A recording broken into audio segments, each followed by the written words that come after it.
most people, when they hear this tariff thing, they all just run for cover, or they'll all just start, "Oh my god, what's going on? The world's coming to an end now."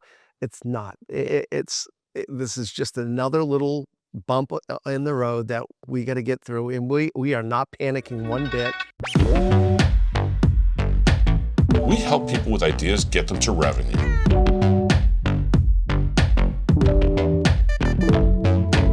All right, welcome to a bit of a special edition podcast from 52Launch. Obviously, right now the big conversation is the the tariff landscape is ongoing. It's real, and it's a lot of political posturing, in my opinion. That said, a lot of questions. Sander, what are we facing? What are you facing on your production level with clients? What are you Well, asking? yeah, let's first make the introduction. I don't think Sanders, I don't think, has been on our podcast, so it's gonna Have be. you? Were you applying? This is my first one. Oh, okay. Sander Reynolds. He is our production leader, handles everything overseas with all of our manufacturers, has been doing it for how long? 30 years? 30 years. I He thought it only looks was months. 25, so It's good to know. yeah. And they've even given you a nickname in China, huh? I have a Chinese name. All right. So what is it? Ren Xiaosheng. Ren Xiaosheng. Landscape is, we have a lot of questions that are being fielded to us with tariffs. I put my confidence hat on and say, fortune favors the bold, and we have put our own production orders in, keep going forward. I don't want to have a legal conversation with anybody right now because it's too early, but give me your scenarios, gentlemen. Well, let me go first since I'm the oldest. Thank you, older. No, look, we've been doing this a long, long time, and tariffs isn't something new. I mean, Right. we've experienced these shifts, and again, we'll continue to experience them. It's not going to ever probably go away. It's how we handle it and how we get through it. At the end of the day, it's still, unfortunately, it's still the best place to manufacture products, no matter what the scenario. And I, kind of will turn that over to Sanders, since he's the expert at this and been doing it longer than I have.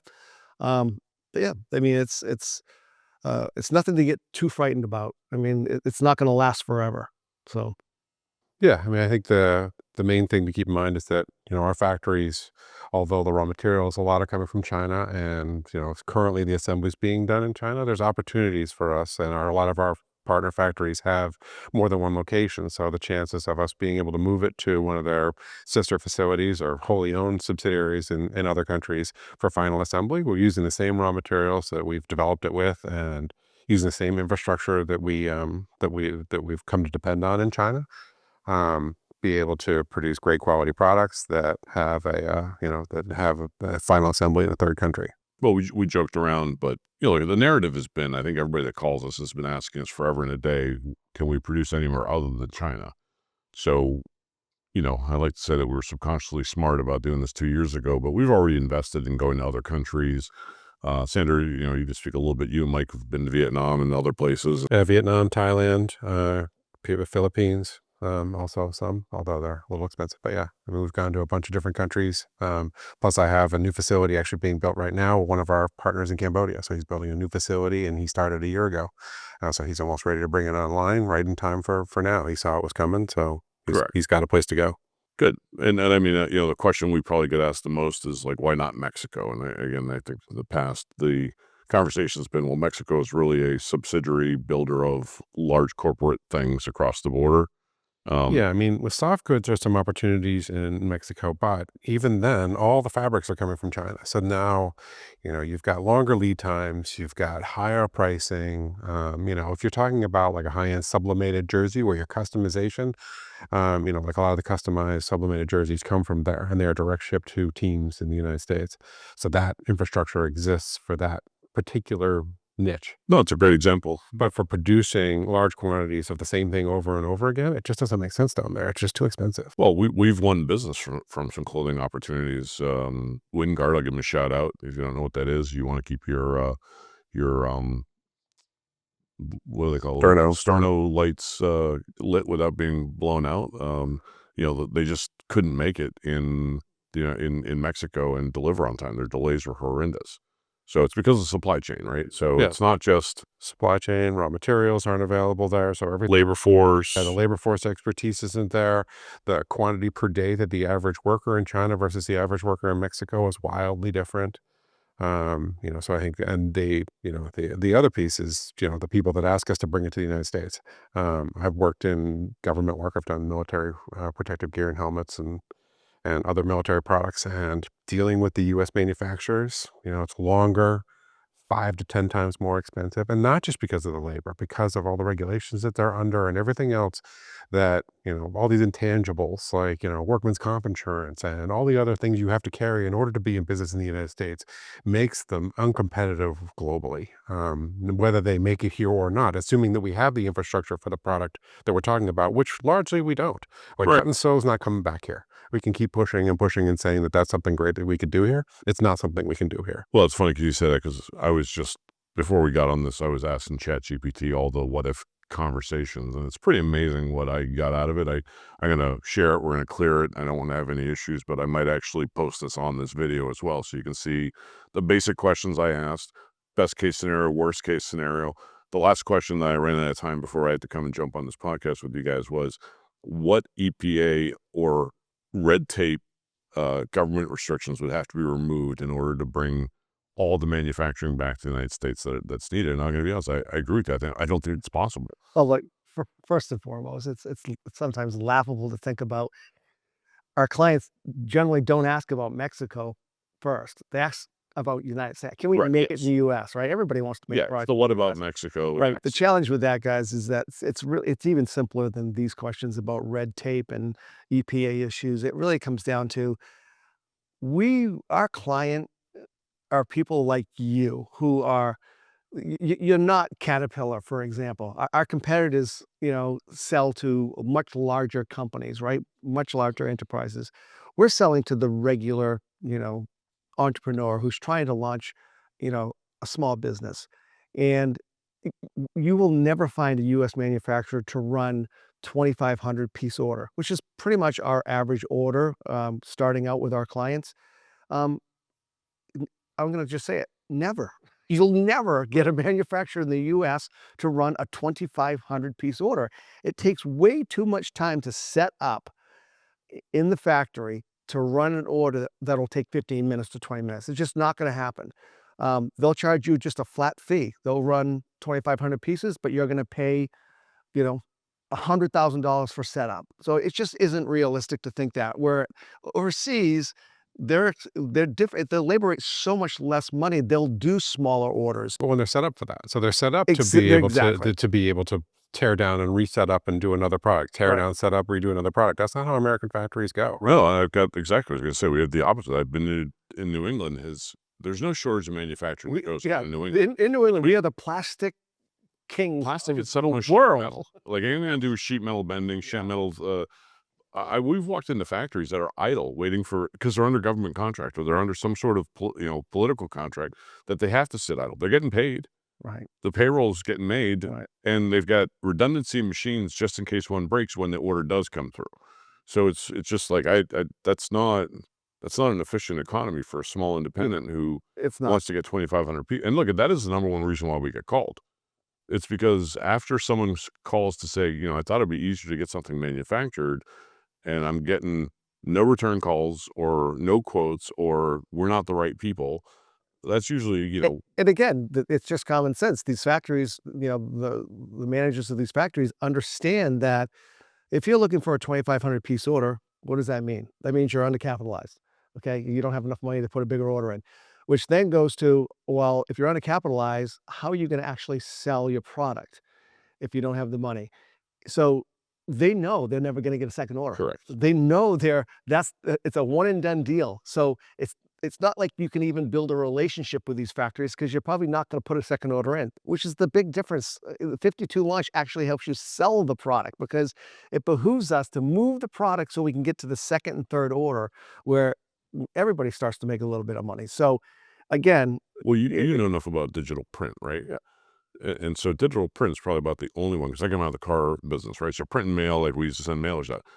Once the factories got so big that the machine, and they went digital, and they didn't have to stop the machine to put in your little 2,500 piece run, right, it worked out. You just didn't know when it was going to get done. right. When there's a window in the machine, something got calculated, you got thrown in, it got cut up, and all of a sudden they told you you got a product shipping over. Right. You can't do that with like a plastic injection molding. No. You can't do that with a metal bending system. Mm. So, like, talk about the setup time. And look, I have not been to China, so I'm not making that disclosure. Yeah. You have walked into the factories of the. Hundreds of times.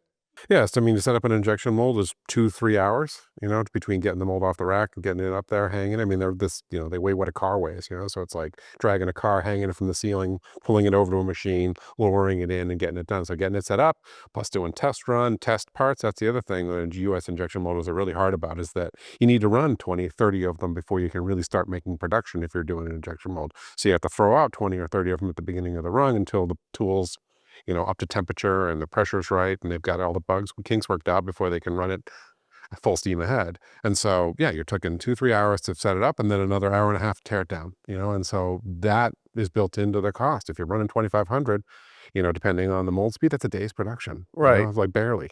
So it's like that's the killer. Yeah, and even getting back to what you had just said about um, the mold, and the mold being so heavy. We've had a lot of people ask us, well, let's make the mold in China, ship it over here, and let's make it in the U.S. And again, I'll go back to, no one's going to make 2,500 pieces for you, or 1,000 pieces, or a small order. If we were lucky to find somebody that had that ability, the cost to have the mold, which weighs sometimes the size of a car, the weight of a car, in almost all cases, at least the weight of a motorcycle, it's expensive. I mean, whatever you saved on the mold being made in China, you've now spent on, you might as well have made that mold in the United States. But then when you make it in the United States, you have nobody to run the order for you. So again, this is why we set this company up and are going in a 10th year now. Let's continue on that. So all this conversation of tariffs and all this stuff, I'm trying to understand the end game, and that's part of what the ChatGPT part that I'll post on this video somehow later on. But where's the if the case is to bring manufacturing back to the United States, where's the conversation of incentive program? How much does it cost to put like, how big the different plastic injection molding machines, like what variables are there in that? How much does it cost to make one for a small part, one for a big part? Like, give me an understanding of the supply. I guess what you're asking, Pete, is how much does it cost to set up a manufacturing Set up a plant? manufacturing, yeah. There you go. Yeah, I mean, a molding machine in the United States is probably $50,000-$60,000 for a medium-sized one. Then you'd have to obviously have tools to run in it, and it's like any capital cost. You need to make sure that it's running 24/7. Are we talking about a $5 million investment to set up a factory? Easy, maybe more. Maybe more. So, Plus, there's a ton of red tape in that. and how long does it take to set up a factory?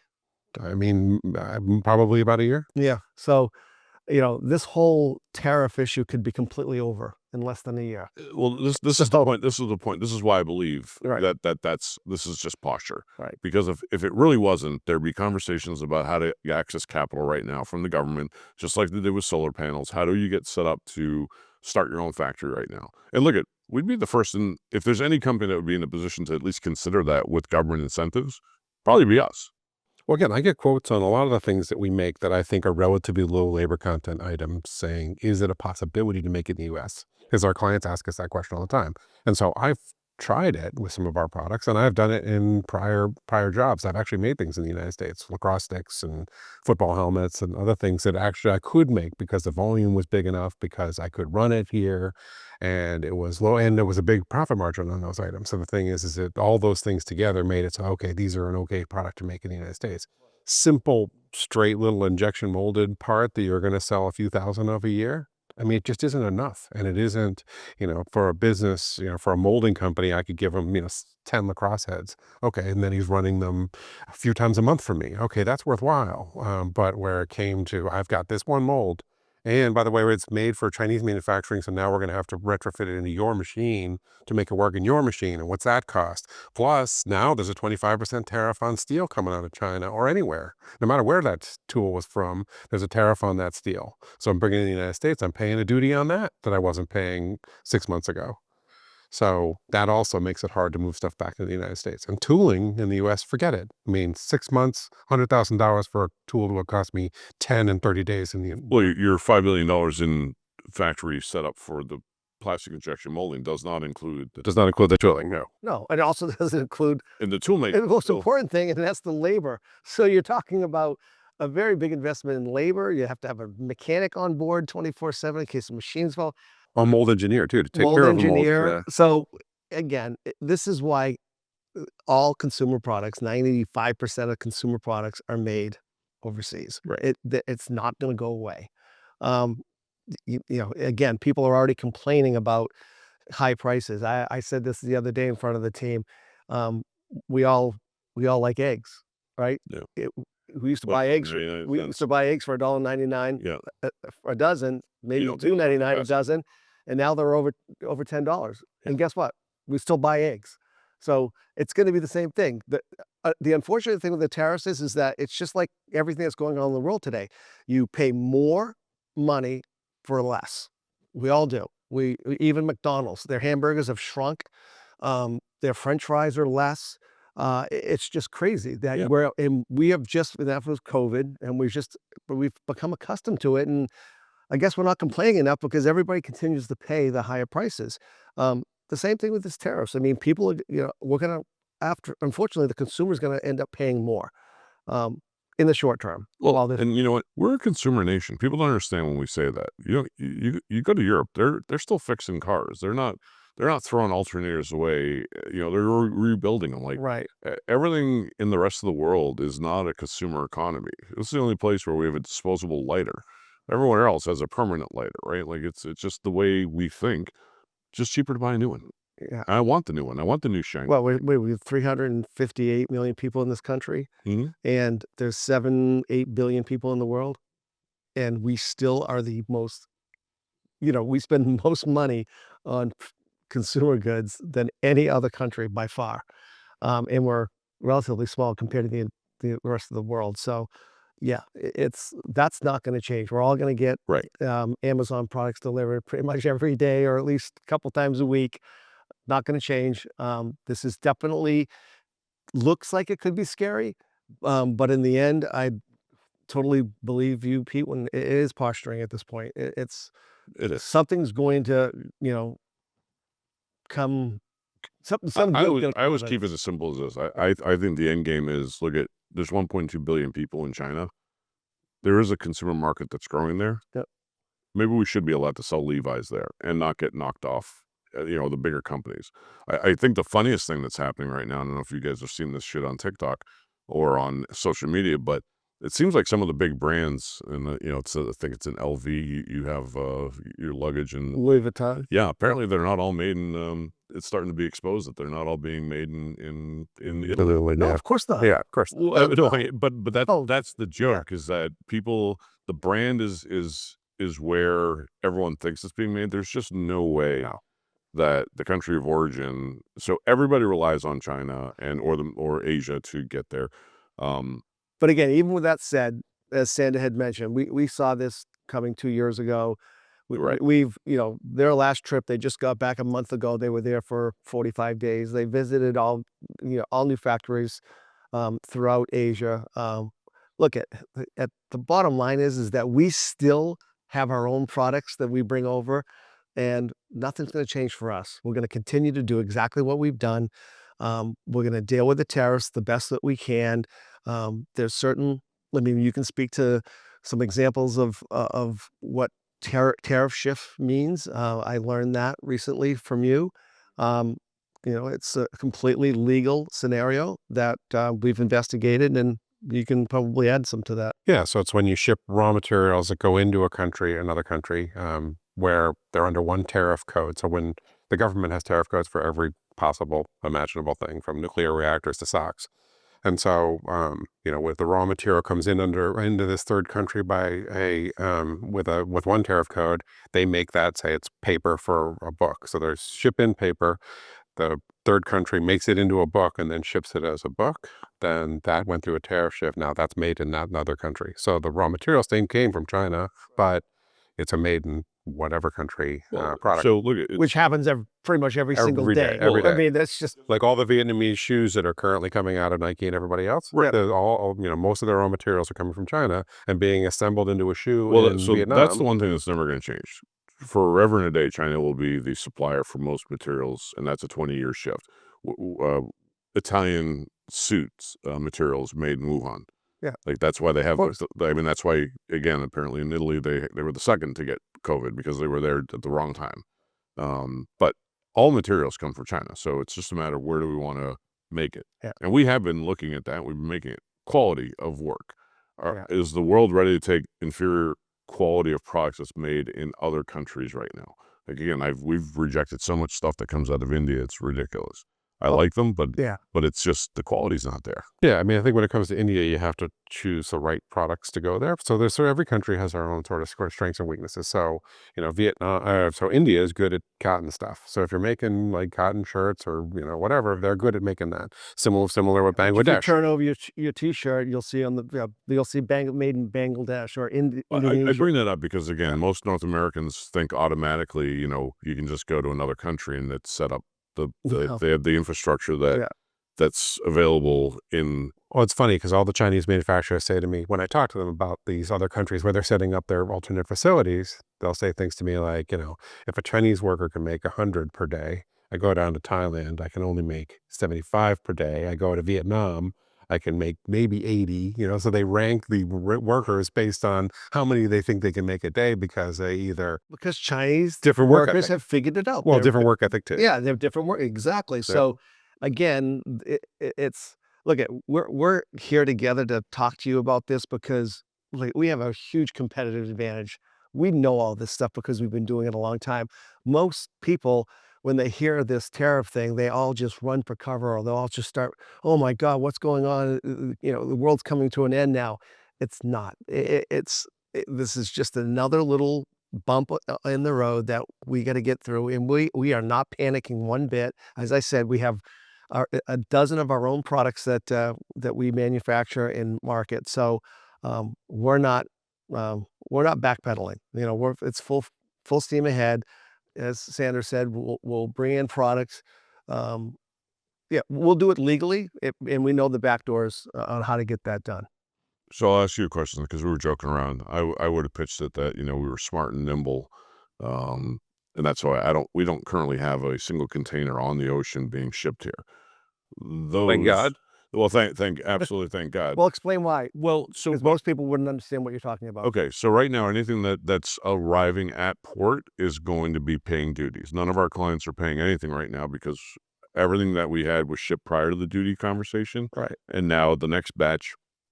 Again, one of the options that we even talk about is I don't need to ship anything until we've got the windows of opportunity to ship them. Everything that's in manufacturing should stay in manufacturing because right now, a lot of people, like to your point, are so fearful they're pulling out, which means, guess what? Factory is grateful that we are not. We have relationships. These are just people the people that invested in factories in China and put their life savings or however it works over there. Like, you have a better knowledge of that.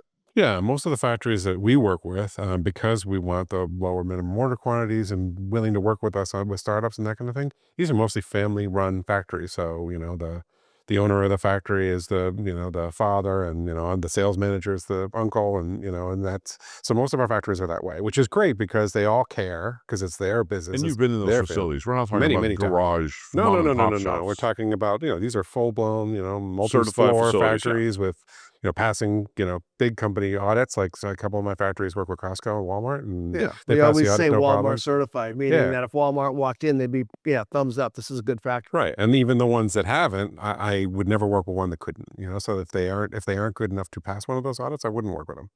So yeah, and I mean the reason I've always, even when I was working with bigger companies and I was spending tens of millions of dollars on orders every year, I still worked with these family-run factories because they were high service. They really cared about what they were making. They cared about the product they were putting out. So it's not like it's just some huge conglomerate factory that we are just a number. These are people that I have 20, 30 year relationships with, some of them, and so And that's the point. They're people. Yeah. Like, so it's just when two groups of people get together, things get solved. Right. So there's a lot of other contingencies that we could talk about but I don't want to start getting there until we absolutely have to. I do not believe that we're in the crisis that this is being played out to be. And if you are, you're pulling your money out of the stock market when you shouldn't. You should right now, it's just one of those things that, whenever the dust settles, the new scale will be set. and we're still going to go. It's not like we're going to not be a consumer society ever again. No. Yeah. It is just This is just part of that roller coaster ride of bringing a product to right. market. It's an obstacle that entrepreneurs will And we always overcome obstacles. Lastly, I'd like to say that, you know, we're doing this podcast, so we don't need to get on the phone and explain this with, any one of our hundreds of clients that we manufacture for. We can just send this link and you can understand it better because again, we've got your back, I guess is Yeah. what I'm trying to I'm say. much We better- understand the landscape.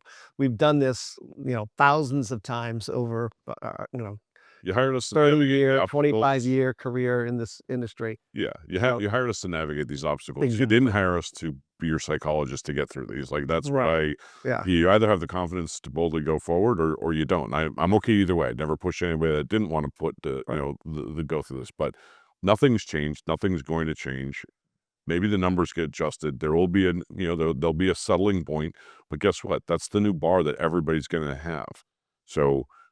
Do you think, and again, part of my the second part of my question, because again, I thought we didn't get lucky. It just makes natural sense. Well, the reason why we're pushing to get all our containers here is because of Chinese New Year, correct? Correct. Yep.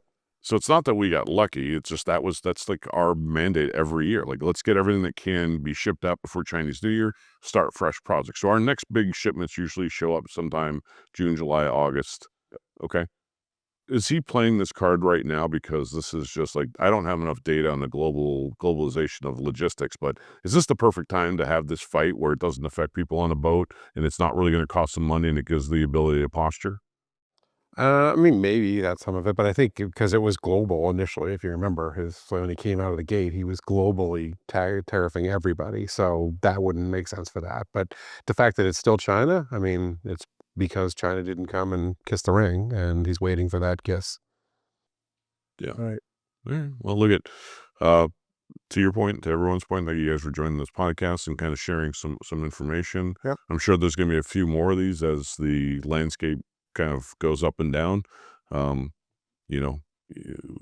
say typhoons don't stop the shipment. You just either go around it, go through it, or wait till it's over. Yeah. And this is just one of those little typhoons in the ocean that we've got to get through. So nothing's going to stop or change. Just remember, we have his back on this one. Absolutely. Yep.